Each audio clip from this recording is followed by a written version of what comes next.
Hello and what is up YouTube, Cliff B here, once again playing Scrap Mechanic. In today's episode, this vehicle. I've made a box. It's an amazing box that can do this. Hi. Okay, that's not what you're here for. You're here for this. This is a rocket-powered Harrier. With suspension steering, forward thrust, oh crap, back thrust, oh crap, suspension steering, not helping, forward thrust to the maximum. So it's an uncontrollable vehicle, as you can see, but it's pretty cool, you know. Like you almost have control of where this thing goes. And just press not 2. You then press 3, and it just drops back down to the ground. So I had like this cool idea for when Rocket League, yeah, Rocket League, because I don't know, I've been playing like a lot of Rocket League and been live streaming Rocket League, so you can go and check that out on my Twitch channel at www.twitch.com/cliff_b_gaming.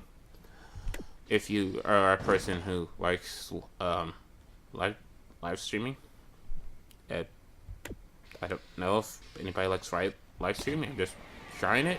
It's a relatively new concept that, like, you know, I'm not sure. It's like, okay, I'm talking about my arse at this point. I know people like live streaming. But point being is, yeah, I now do live stream. So if you want to check out the live stream, maybe I'll do a live stream of Scrap Mechanic and we can just build something.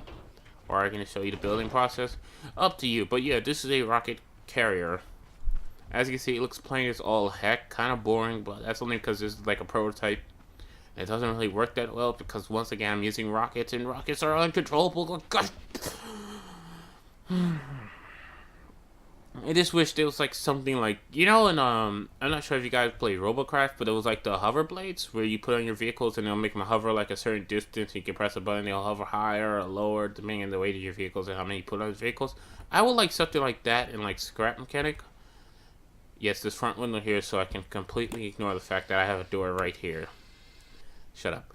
Anyway, I would like something like that in Scrap Mechanic where I have like, you know, something that can just control it better, because right now, you know, trying to use thrusters, even with the adjustable levels, that doesn't always work. So, you know, in order to use this vehicle, you have to angle it where you want to go.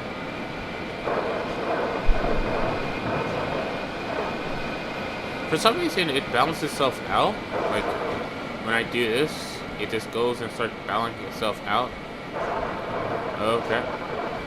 I mean, I cannot control this for crap. I can just turn it in the air, pretend I'm doing something here. But yeah. So you just do that.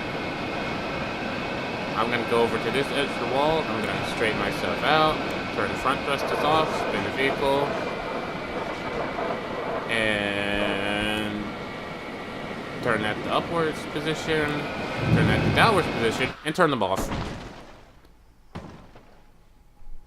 I mean, if you want to go somewhere, technically it works. You know, it does work. Can't argue that it doesn't work. I mean, it's just like, you know, when they add destructible blocks, this is pretty much gonna be like, I'm here, boom. So hopefully they, I don't know, add a block that kind of remembers what your creation looked like before you just wrecked it on land. Brother. But yeah, rocket carrier, guys. So, you know, this is all thanks to the fact that rockets can have adjustable loads. As you can see, like, this is pretty close to max out. And if it's maxed out, it'll just go straight up to the sky blocks and I wouldn't be able to see where I'm going. That's why it's not fully maxed out. And unfortunately, if I move it one level below that, it literally will just hover above the ground and not move. Even though before, it used to like do that. Like, I don't know what happened. It just broke and I'm not sure what broke it. But yeah, guys. So, rocket power carrier for when you need air movement. Hopefully they add like propellers, because I'm pretty sure propellers would be better for air movement than rocket powers. Oh, if you want to see the connections, here you go.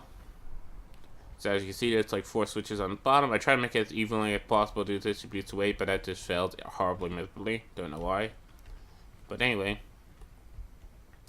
as you can see, number 1 close controls the door, that's going to a controller that spins it. With doors, I find it's better to have the hinge in the middle of the door rather than on the bottom or on the top, because then gravity affects them and they start leaning, and that will prevent your door from closing. So if you have a case where, you know, your door won't close properly, it's just because you have the bearing either on the bottom or the top of it, and gravity is like pulling it as it opens. So put the hinge in the middle like this, and that should fix your issues. That way, you know, it's not fully affected by gravity. Anyway, moving on. You know, and number 2 is connected to the controller in the back, which controls these, which has a dual pivot point to like rotate them out at a certain angle.